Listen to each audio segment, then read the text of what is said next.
Bien, como bien indicaba Sandy antes de ir a la pausa, miércoles de entrevista tenemos ya en el estudio a Max Santa Cruz, a quien tengo el gusto de decirle buenas noches, gracias por abrir el espacio en tu agenda y compartir con nosotros. Bienvenido, Max, buenas noches. Muy agradecido de estar nuevamente acá con ustedes, nuevamente de regreso con Sandy acá de sus vacaciones, Fernando por supuesto, y a la audiencia de TN23 a la medida, muy buenas noches. Bueno, Max, sin duda alguna, las Cortes es un tema que sigue dando de qué hablar y es necesario también abordarlo en este espacio ya del punto un poco más político, ¿no? ¿Qué tipo de Corte Suprema de Justicia podemos esperar para estos 5 años? Eso es lo que te quiero preguntar de entrada. Bueno, de partida tengo que ser consecuente con lo que he estado analizando y he tenido la oportunidad de hacerlo incluso la semana pasada acá. Hay que decir que esta es una Corte Suprema de Justicia que sigue siendo politizada, en términos de que el mismo proceso de comisiones de postulación nos lleva a que tristemente, más allá de considerar que son los mejores magistrados de los que pudo al rato haberse tenido mano para poder formar los listados, en virtud de los intereses que se jugaban en las representaciones de las comisiones de postulación, se traslada también al Congreso de la República los listados para ser electos por diputados que juegan eventualmente también intereses de carácter político, tomando como referencia las tablas de gradación, lo que se hizo a nivel de comisiones de postulación. Pero hay que decir que muchos de ellos, de los 13 magistrados titulares y los otros 13 suplentes, en su momento también fueron promovidos por otros actores dentro del escenario del sector justicia que lograron a su vez cabildear para conseguir estos votos dentro del Congreso. Yo quisiera pensar de que más allá de las razones o la forma en la que llegaron a ser electos magistrados, podrían ellos a partir de su investidura, de su juramentación, empezar a tomar una acción mucho más independiente para precisamente cambiar el escenario del sector justicia a nivel de Guatemala. Sin embargo, todavía hasta que no hayan expresiones contundentes sobre algunas decisiones, pensaría que el entorno, por el mismo proceso de elección de los magistrados, tiene elementos o componentes políticos de mucho peso que pueden de alguna forma marcar la tendencia de algunos de los magistrados a la hora de tomar decisiones sobre su quehacer a nivel de la Corte Suprema de Justicia. Uno de los puntos que se esperaba dentro de la sociedad guatemalteca era tener ya al presidente o presidenta de la Corte Suprema de Justicia que surgiera obviamente de esa votación y ponerse de acuerdo de los 13 magistrados, las 2/3 partes se necesitan de los votos, 9, y no se logró en esa primera reunión, ese primer consenso. ¿Esto qué opinión te merece? Bueno, recordemos que habían 2 candidatos para presidir la Corte Suprema de Justicia, o por lo menos se mencionaba 2, uno del magistrado Lucero y el otro del magistrado Corado.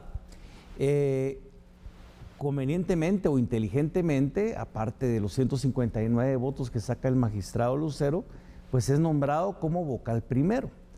Pero esto no es nuevo. Recordemos que en otras Cortes Supremas de Justicia, las votaciones o las rondas de votación para poder determinar al final quién preside la Corte, incluso nos ha llevado a 40 rondas de elección o más de 40, hasta que al fin se dio con el nombramiento de un magistrado presidente y incluso le quedó poco tiempo del ejercicio de su mandato por la rotación en la que está conformada la presidencia de la Corte Suprema de Justicia.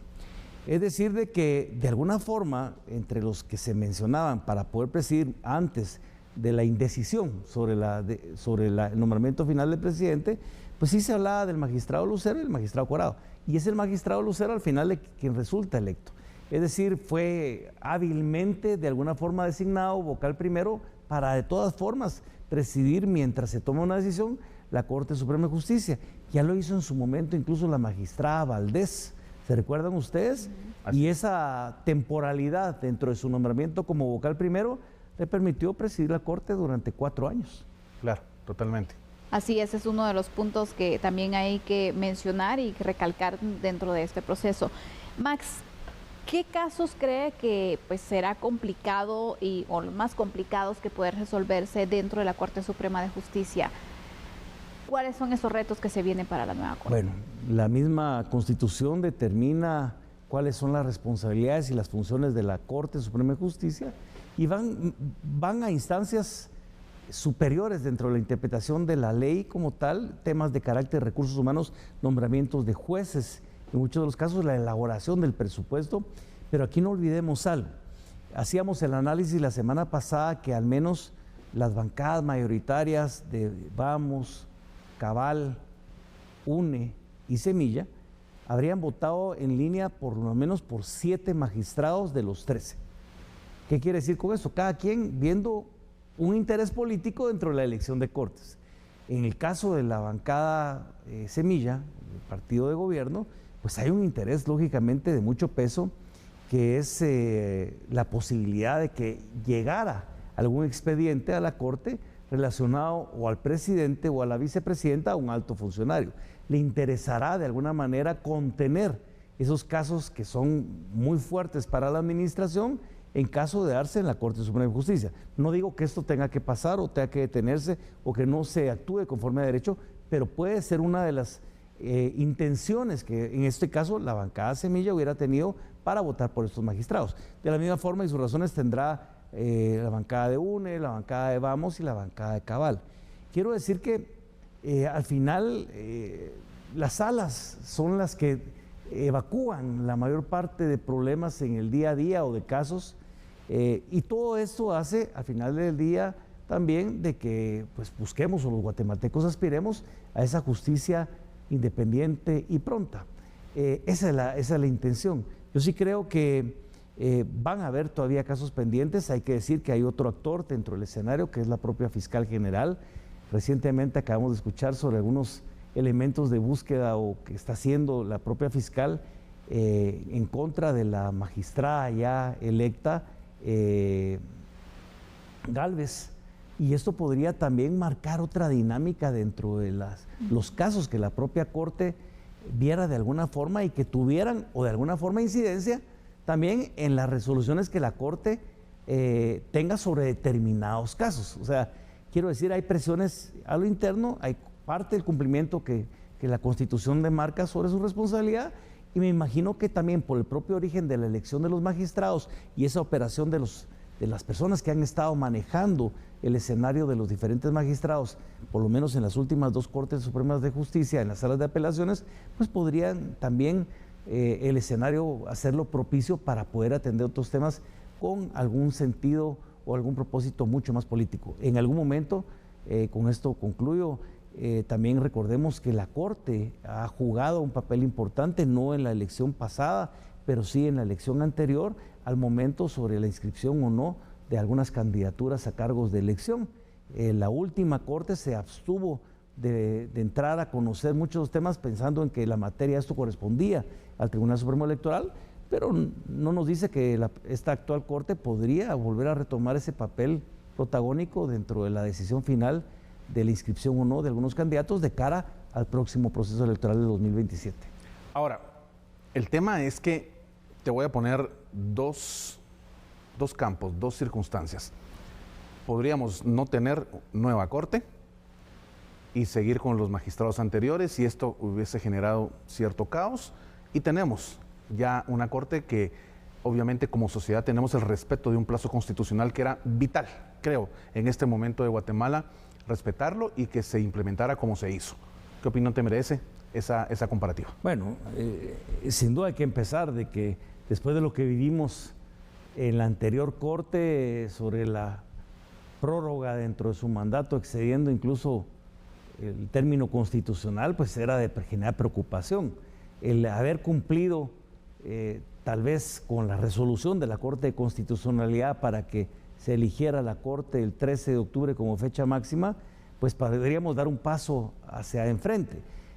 Sin embargo, es peligroso también normalizar que lo que debería ser y darse entre el cumplimiento de los mandatos lo veamos como algo excepcional.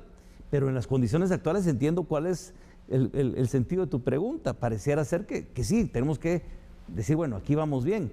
Ahora, yo creo que el gran desafío de la actual Corte, incluso del Congreso de la República, entre los que eligieron y los que fueron electos, es también el venir y decir si tienen la voluntad política para poder reformar el sistema de justicia. Hay una iniciativa, incluso algún diputado mencionó sobre que, bueno, miren, el sistema de comisión de postulación ya caducó. ya no podemos dar más con esto, ok, perfecto. ¿Ustedes van a cambiar el sistema de postulación? No, podríamos esperar que la actual Corte tuviera la voluntad por tener la potestad de tener iniciativa de ley, de que ellos propusieran, por ejemplo, la reforma a la ley de comisiones de postulación. ¿Será entonces que la Corte Suprema de Justicia en esa el primer desafío dentro de su gestión podría animarse a dar ese paso para poder modificar lo que les llevó a ellos mismos a ser electos? Esa es la gran pregunta. Y después ver si los diputados estarían dispuestos a cambiar. Hay quienes también incluso promueven una reforma constitucional, pero también señalan de que tal vez no es la mejor legislatura para hacerlo, que el nivel de diputados. Esa es la clásica también, claro, tema o dilema que tenemos los guatemaltecos, de que cuándo es el momento idóneo. Creo que nunca vamos a alcanzarlo. No es ahora, será mañana, y al final de cuentas es nunca. Y yo creo que sí tenemos que sentarnos los guatemaltecos a definir qué es lo que queremos en este futuro. Queremos una justicia pronta, queremos una justicia independiente, que es fundamental, y para eso tenemos los ciudadanos también que reclamar y exigir de quienes han sido nombrados para ejercer su función al frente de una Corte Suprema de Justicia o el Congreso, de que atiendan esa demanda de la población, de que queremos un sistema de justicia que funcione. Y ambos tienen esa responsabilidad en las manos y el desafío de poder cumplir. Sin duda alguna son muchos los retos que tiene esta nueva Corte Suprema de Justicia. Estaremos siempre abordando y pendientes del desarrollo también. Así que, Max, gracias por siempre acompañarnos. Un miércoles de analizar este punto desde el lado político también, y siempre es un gusto poder compartir contigo estos temas. A usted siempre agradecido por el espacio y la oportunidad, y es un verdadero gusto dirigirnos a todos quienes nos observan desde casa. Buenas noches, Max. Y yo también despido a Fernando, con quien, por supuesto, tenemos aquí diversos temas. Hoy estuvimos hablando sobre la situación de pobreza en el país. Y pues bueno, un gusto siempre compartir contigo, Fernando. Que descanses. Sandy, el honor es para mí. Amigo y amiga televidente, buena noche. Que tenga un descanso reparador. Y mañana cita nuevamente acá en punto a las 9 en A la Medida. Nosotros vamos a la pausa. Ya regresamos con otras noticias.